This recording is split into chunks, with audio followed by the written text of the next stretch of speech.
Welcome to another chapter of the Tao Te Ching. We're going to be covering chapter 64 today. 64 is entitled It's So Easy. This one is about really kind of putting into perspective how easy it is to be you, how easy it is to take your life one moment at a time. I think a lot of people get caught up in the future, get caught up in the past, get caught up in a lot of things. But if you take this moment and do the best you can in this moment, it's really easy. And this moment is all we have. So move this moment into the next moment. In this moment, what am I doing? Okay, right now I'm doing this Tao video. And that's all I have to do. I don't have to worry about what's next. I don't have to worry about what I did earlier. I don't have to worry about any of that. I can just be here and do this the best I can. And so that's kind of in a nutshell, but there are a number of things in here that we're going to want to talk about a little bit. So let me get into it. It is a longer one, so bear with this, but it is easy to stop something before it is set into motion. It is easy to plan something before beginning it. It is easy to break something before it has grown strong. It is easy to hide something before it has grown big. Preventing problems has never been the problem. Tiny sprouts do this and grow to unimaginable heights. And every journey has started with the first easy step. Avoiding the easy is what has created all difficult problems. Rushing past the easy things will end up costing you. Grasping onto the destination, you lose sight of where you are. Forcing things to be what you want, when you want, will only turn those things against you. Therefore, the master monitors her desire for an outcome. She remains as calm at the beginning as at the end, so she can see what is in front of her. She remains as calm at the beginning as at the end, so she can see what is in front of her. She embraces the mundane and doesn't prize rarities. Doing this, the master reminds those around her of who they have always been, and they are inspired. Caring about nothing but Tao, she cares for all things.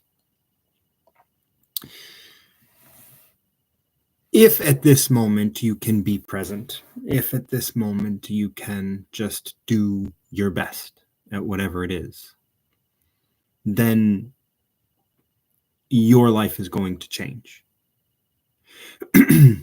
We often find ourselves in positions where we have permission to not do our best, right? We have permission. I have a right to be upset. Yes, you have a right to be upset. Yes, you have a right to flip somebody off. Yes, you have a right to cut them off. Yes, you have a right to revenge yourself, right? Like Israel has a right to defend themselves against Hamas, right? Things like that. Like, yes, you do have that right. However,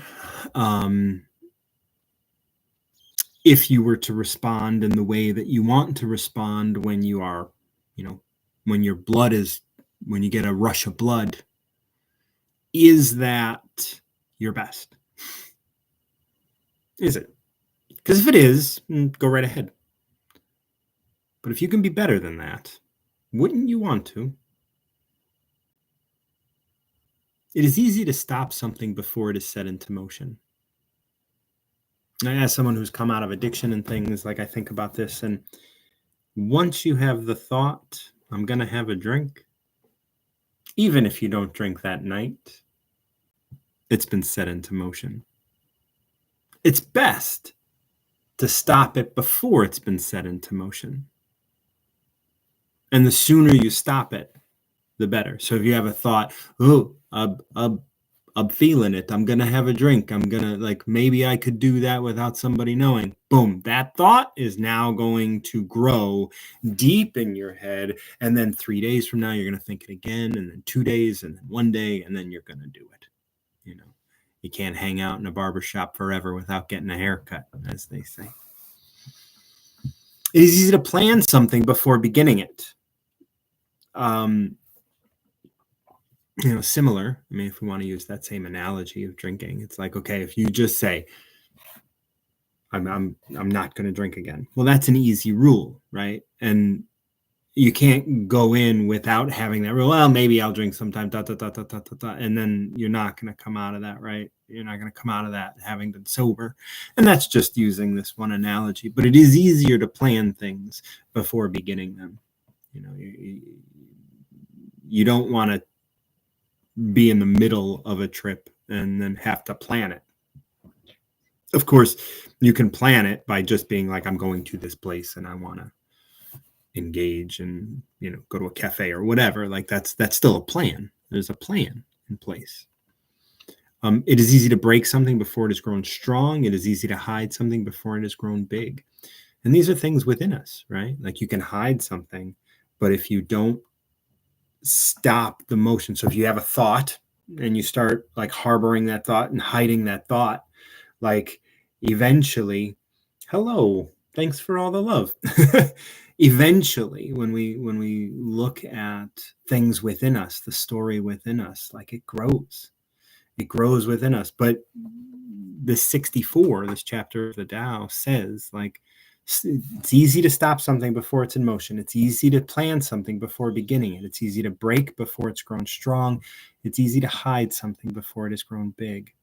And the thing is if you hide it, but it's set into motion, it's going to grow big and it's going to take over your life. Preventing problems has never been the problem.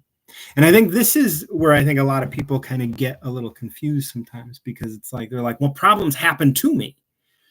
It's like, well, really what's happening is problems are perceived. So you have a perceived problem. And this is just happening, right? So what it says about this next is tiny sprouts do this and grow to unimaginable heights. And every journey starts with the first easy step. The thing is your problems are at the end of a line of questioning, right? Your problem is way after you should have been dealing with it already. But when you have a problem, it is something that has been harbored within you for a long time, and now it is manifest. You have been flirting with this for a while, and now it is manifest, right? Now it is something that you have to look at. So that's fine. You will have problems, but you can prevent problems. Avoiding the easy is what has created all difficult problems, is the next line. Avoiding the easy is what has created all difficult problems. What is the easy? The easy is just being honest with this moment, being honest and working on yourself in this moment. Rushing past the easy thing, avoiding it, not wanting to look at it. Not, like you're electing, like if you're honest with somebody, that's over in a minute. If you deceive somebody, you have to continually deceive them over and over and over, and your life ends up being this thing you're juggling. So rushing past the easy things and electing to do something else will end up costing you. That's what that's saying. Grasping onto the destination, I want good grades, so I'm going to cheat. The easy thing is to just learn. I want a good relationship, so I'm going to whatever. I don't know what people do to get a good relationship, but get married maybe, right? I'm going to get married because then I'll have a good relationship somehow. Now, none of your other relationships have worked out, but now you're of an age in which you're going to go get married. Good on you. Go get married, and I wish you the best. But that's the easy, right? That's the thing that you're not actually working on yourself to have a good relationship. You're going to get married and hope, and then maybe have a kid. And then all of a sudden you're creating future problems for yourself, problems, right? Like those are like, you're doing this, you're taking these actions that are avoiding the easy thing, avoiding the truth, avoiding yourself, avoiding the work it takes to grow. Forcing things to be what you want when you want will only turn those things against you. What a line, man, so good. Forcing things to be what you want when you want will only turn those things against you. So if you want a good relationship, if you want money if you want all of these things, and then you try and cheat the system to get it the way you want it, when you want it, all you're going to do is turn those things against you. Therefore, the master monitors her desire for an outcome. The master monitors her desire for an outcome. So when you can be present and monitor your desire for an outcome, why are you doing this? She remains as calm at the beginning as at the end. Doesn't matter that it's done. This is just what's happening in my life. I am present, and I am going to put my best foot forward at every moment, no matter if it's, at the verge of success or at the verge of failure, in the middle. It doesn't matter. I am going to always be me, and I'm always going to be filled with integrity. So she can see what is in front of her.